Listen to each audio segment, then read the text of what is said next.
Who remembers being a kid? Ah, those are the days. Your own mortality was the last thing on your mind because holy moly, look at that bug. That's a cool bug. Taxes? What are taxes? I sure hope Goku's okay. Ha ha ha, God, I hate kids. Now, I grew up in a fairly working class household. I promise this is going somewhere. I'd always be a few years late to the console generation, and God bless my parents, they always tried their hardest. So it's safe to say that if I owned a PlayStation 2, there'd be no way on God's green earth that I'd own a GameCube at the same time. What do I look like, this cheeky prick? Boo! So when I was sitting at home reading my weekly edition of Toxic, I couldn't help but feel genuine sadness reading up on Crystal Chronicles, a new Final Fantasy experience which was, at the time, exclusive on the GameCube. It had been many more years till I snapped up a cheap one from the void, and sure enough, the first game I owned on it was Crystal Chronicles. My single-player experiences with the vanilla version went from a pleasant walk around the Shire with memories of Mother, to turning it off and playing Ratchet & Clank 2 because my patience had well and truly been drained. Because Final Fantasy Crystal Chronicles is a game that's really meant to be played with more than one person. It is a multiplayer experience, and whilst going through the game single player is doable, it's a bit like having Frodo without Sam, and who knows, maybe you'll get another Lord of the Rings reference if you're lucky. Now, if I can take you back to the trash fire that's 2020, we now have a remastered version of Crystal Chronicles hitting the shelves, and I was very kindly given a code by Square Enix to cover it in a video. What went right and what went wrong? Well, I think it's a good time as any to ask a very simple question. What is Crystal Chronicles? The game takes place on an unnamed world which houses 4 specific tribes, who live in constant fear of the miasma, a poison which is constantly being pumped into the world by an unknown force. The only way they can survive in this world is to live near a crystal. A crystal which dims every year, potentially allowing the miasma to consume the community living beside it. This is where you come in. You. As part of a crystal caravan, you set off into the world with a crystal chalice in order to find myrrh trees, which drip tiny droplets of miasma-repelling myrrh for you to collect and bring back to your crystal once the chalice is full, giving your village one more year of safety. So, who can you be in Crystal Chronicles? You have the Clavats, who can best be described as the human people tribe, Lilties, who owned the title of Potato before the Lalafel stole it from them, how very dare they, Ukes, who run like they're perpetually holding in a fat nasty poo, and the Selkies, the secondary human people tribe who also own the flappiest baps in all the land. I decided to go for a Uke since I too have shit myself. Plus they give off certain VV vibes, and if you're serving anything with a faint aroma of VV, I'll be ordering seconds, please and thank you. I won't let you down, father!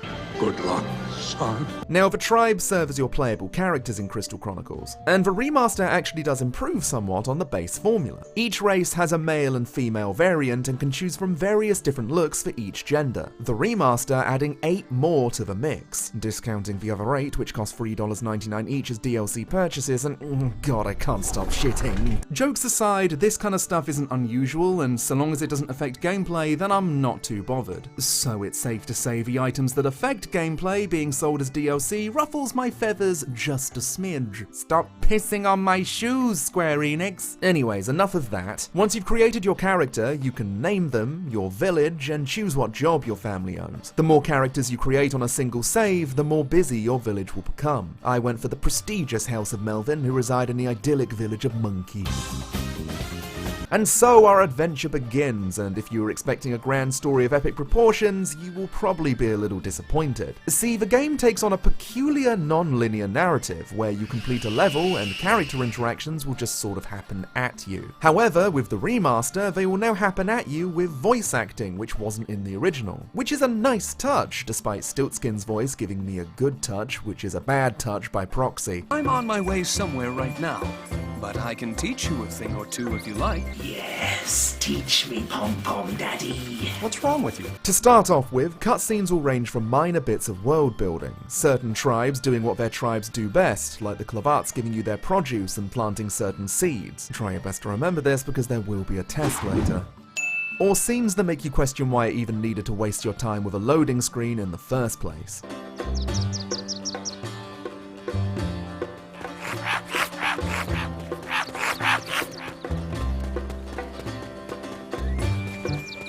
Absolutely fucking iconic. However, sprinkled in between the world building scenes and the merry adventures of Tweedledee, Tweedledum and the fucking rat The giant rat. are things which allude to the actual plot of the game. These tend to revolve around two characters, the Black Knight and Gertie. The former being a lilty who lost his memory and is trying his best to reclaim his forgotten past. I'm not completely hollow. Dark Souls joke. And the latter being a rascally bastard who cheats, scams, and steals his way directly into my cold dead heart. I love him. But the more levels you complete and the more random NPCs you talk to in towns, cities, and villages, the more you come to realize that memories, and by extension memory loss, are a key factor in Crystal Chronicles' overall story and message. See, the Black Knight and Gertie's brother Hurdy, who's actually Gertie, it makes sense in context, got close to discovering the source of the miasma, but had their memories consumed in the process. The Black Knight meeting his end during your playthrough and rediscovering his memories as he passes away. The young boy who killed him to get revenge for his father's death turns out to be none other than the Black Knight's son if you talk to the kid randomly in Olfateria. Like god, this shit comes out of nowhere and actually made me aww. Now during these Black Knight cutscenes, he'll sometimes be heard talking to, or even chasing, a white light. The white light in question being an entity known as Lady Mio, an entity who we're first introduced to properly in the very final level against the very final boss. Yeah, the story kinda creeps up on you and screams in your ear like Doug Walker stubbing his toe.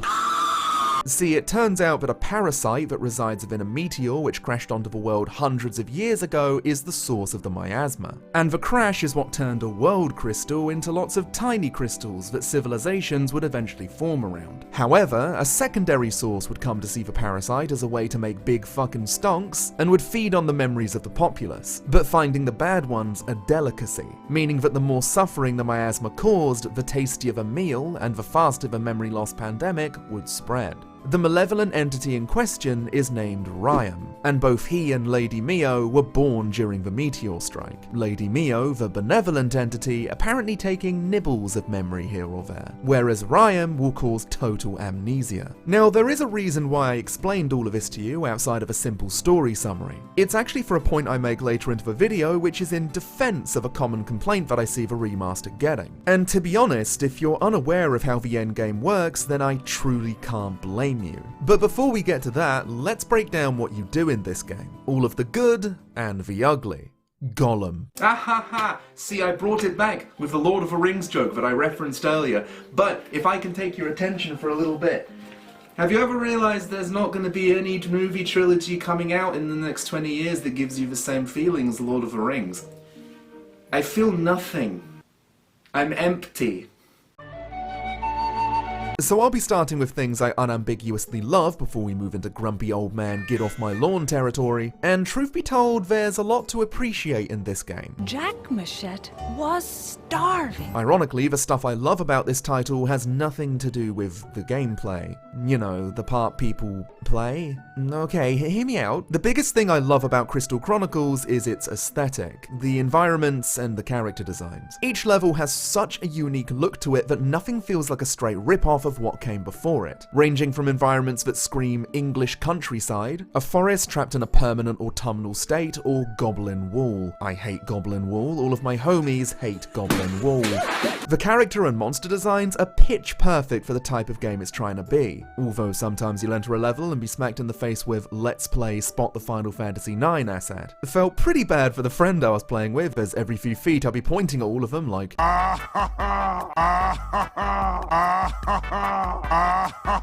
Shut up! But speaking of FF9, the character designer for Crystal Chronicles, Toshiyuki Itahana, was the character designer for Final Fantasy IX, and it really does show. Focusing largely on chibi-based models, which fit in nicely with the overall mood and tone of the game. Everything looks and feels friendly and cartoony in the best kind of way. And the music by Kumi Tanaoka, who composed a few songs in Final Fantasy XI's OST, only works to complement the aesthetic with the soundtrack, going from tranquil, playful, to almost haunting with certain songs.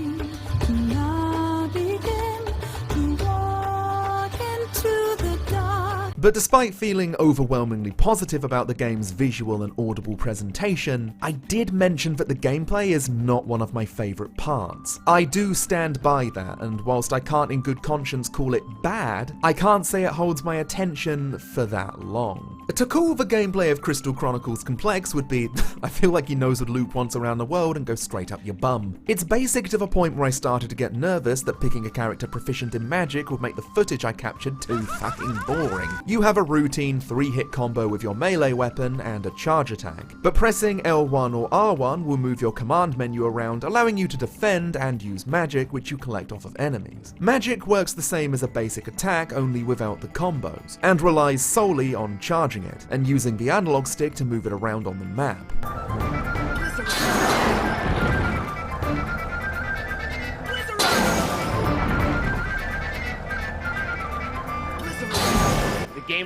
Game of the year goes to. After a level is complete, you can upgrade your character's base stats, including hit points or inventory space, with artifacts that you find scattered throughout the zone. An interesting way of progression, and isn't something that I necessarily dislike. In fact, I actually love it. This way, you always feel rewarded, especially if you're revisiting locations just to grind materials for weapons, etc. As you progress throughout the level, you'll pick a friend who won't survive the winter and force them to carry the chalice around. This is the chalice you need to collect myrrh for your caravan to fight off the miasma, and it shares the same purpose here too. It'll cast a permanent arena around you and your party that fights back the poison. Step outside of it and you'll receive damage. If you're playing single player, you'll be given a Moogle as the chalice simp and occasional magic caster, and it's funny how despite having one of the best Moogle designs in the series, minus these guys, I cannot stand the little shits in this game for a few simple reasons. If a friend is carrying a chalice, then you can go from start to finish at a consistent speed. However, your Moogle will get tired every now and then, forcing you to slow down. The only way to make this more bearable is to give it haircuts, but doing so makes it so you can't spray paint it, which actually determines which magic he'll cast more often. I tended to slap a couple of burger nipples on him and go on my merry way.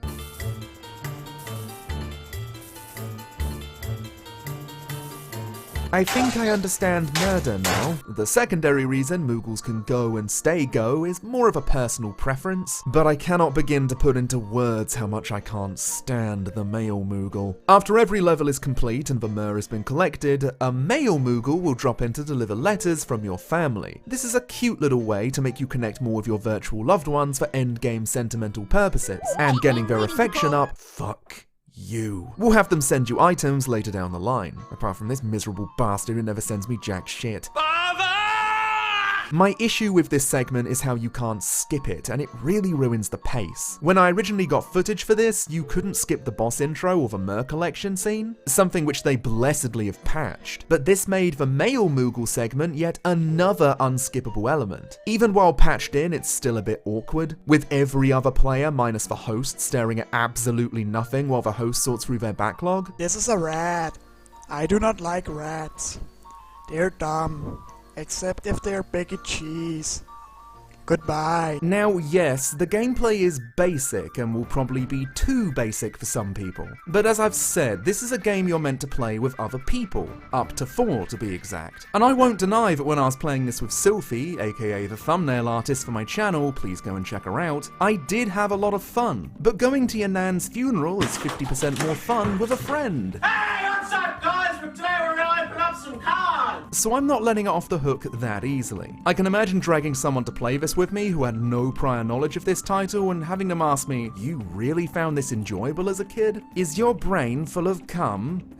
Listen, when was the last time you ate a turkey Twizzler? I remember it well. A life free of responsibility when Digimon was on the telly. I want to taste that freedom once again, like the turkey Twizzlers my mummy used to make. Then we turned it off and put on Crash Team Racing and laughed at Cortex's funny old head. But if you find someone who has the patience for a laid-back multiplayer romp, then keep them close, because some levels are definitely built with more than one person in mind. A perfect example of this is Moshette Manor, Jack Moshette was starving, where you need to kill tomberries in each room in order to trigger a boss fight in the manor grounds. Problem is, if you're playing single player, then keep in mind, the platforms which open the doors are race exclusive and change approximately 5 seconds or so. If you have 4 players, one of each race, then this dungeon will fly by. But if you're playing single player, then I really suggest putting some YouTube videos on in the background or something, because this was always the level to make me switch out to Ratchet & Clank 2. But arguably, one of the biggest issues with the multiplayer in this game has come with the remaster, and sadly, at this point, I'm not sure it can be fixed. So as mentioned, I want to say the 10,000th time, this is a game where playing with friends is the best way to experience it. And the advertisement before the game's release put a lot of effort into making it one of the biggest selling points, with crossplay between all available systems. Well, compared to back in the day where you needed to use a Game Boy Advance as a controller, the ability to finally be able to play the game with your friends from all over the world on any platform sounded like a great move. A fantastic incentive to buy the game and cementing it as the definitive way to play. Maybe 2020 isn't so bad after all. Wait, why the fuck are you curling? Now, if you're like me, living in the arse end of Innsmouth and you want to play with one of your friends in Berger, then I'm afraid that won't be possible, because the game's multiplayer is region locked. Looks like it's just me and the fish people for a while, sorry lads! There are other issues as well, such as local co-op being sacrificed, which means you can't relive the glory days with the gang, although doing that nowadays is a bit of a health risk, so nice forethought I guess? You have to dissolve your lobby completely in order to change lobby leader, which is beyond baffling, and this leads me nicely onto a massive issue I see people talking about, and I'll be spending a decent amount of time explaining why this glaring issue isn't an oversight, and is there for a reason, no matter how genuinely tedious the final result may be. Crystal Chronicles' story progression is tied to the myrrh that you collect after every level. See, when you collect 3 droplets, a year will pass, giving you access to new cutscenes as you move around the map. The common complaint that I see is the fact that if you have 2 or more players in a level, only the host will gain the droplet of myrrh, which will, in turn, progress them further into the story, meaning there's a chance that you'll be repeating the same level up to 4 times in order to make sure that everyone is at the same point in terms of progression. Now this is a totally valid complaint. I know I wouldn't want to hear this 4 times in a loop. Jack was dark. But in order to understand why this is even a thing, you first have to understand how you beat Crystal Chronicles. So I wasn't kidding when I said that memories are a key factor with this game. Each cutscene you experience in the game counts as a memory, and you'll need as many memories as you can in order to stand a chance against the final boss. But before you can even get to the boss, you'll first be tested on your own memories of the cutscenes. Try your best to remember this because there will be a test later. Gotcha, bitch.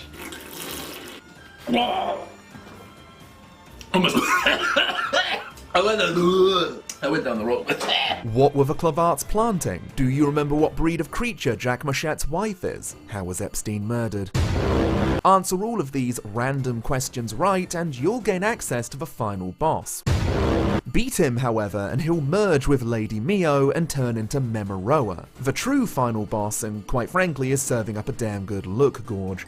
Now as you fight the boss, it's a standard Crystal Chronicles affair. Dodge, attack, you get the drift. However, the gimmick to this fight is, you guessed it,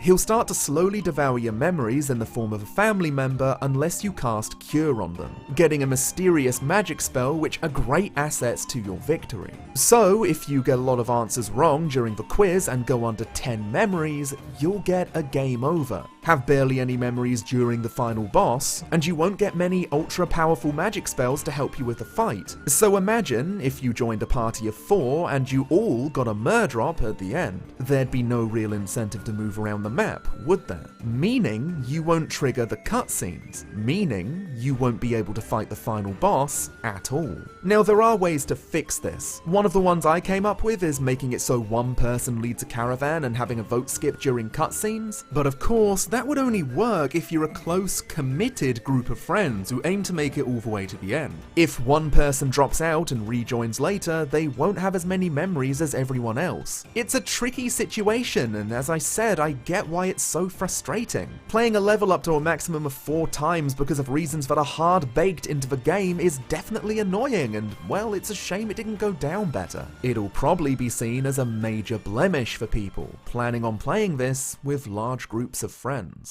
I think to conclude this video, I want to remind you all that this game isn't deserving of your hatred, and that there's a sweet caramel center surrounded by an old janky shell. Something very pure-hearted that I can honestly see resonating with a lot of people, especially in the year of our Lord Bad. The idea of holding on to memories of those you hold dear, to treasure the adventures you've all shared, and some of those memories can slip away sometimes, but that's just part of life. It warmed this old, queer heart just enough that I felt it beat a few times. An achievement, for sure, ever since the incident.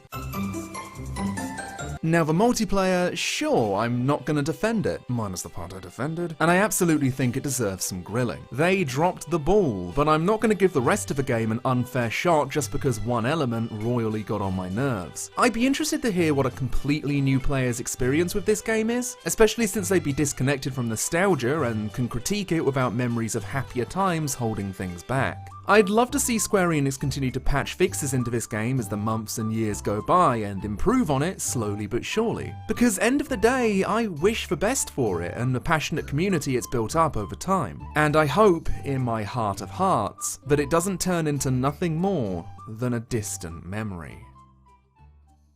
By Dragon Quest XI's. Alright, here we are at the credits yet again. I'd first of all like to thank some patrons, those being Blue Glasses, San Shiru, Tracy Tyndall, and Cassandra Stern. Thank you all so much for your continued support, and thank you to each and every other patron who helped support me in the channel. This record is already broken, but god damn it, I'm gonna keep using it. I really can't thank all of you enough. If you want to help support me and be one of the names scrolling by on the right, then hop on over to Patreon and help support the boy. It's the best way to throw some love my way outside of subscribing and liking the video. I truly do appreciate it. Now that that's out of the way, I'm honestly kind of happy to get this video out there, because it was a problem child in many ways. The microphone kept playing up and I was bricking it because it was the first video game review I've made since my break, so I was worried I'd be a little rusty, but hey, I'll let you guys be the final judge. I'll be working on more video game content as the months go by, but considering how much you all seem to like the previous movie review, I have a few ideas up my sleeve regarding that as well, so keep your eyes peeled. Thank you so much for watching, and I'll see you all next time.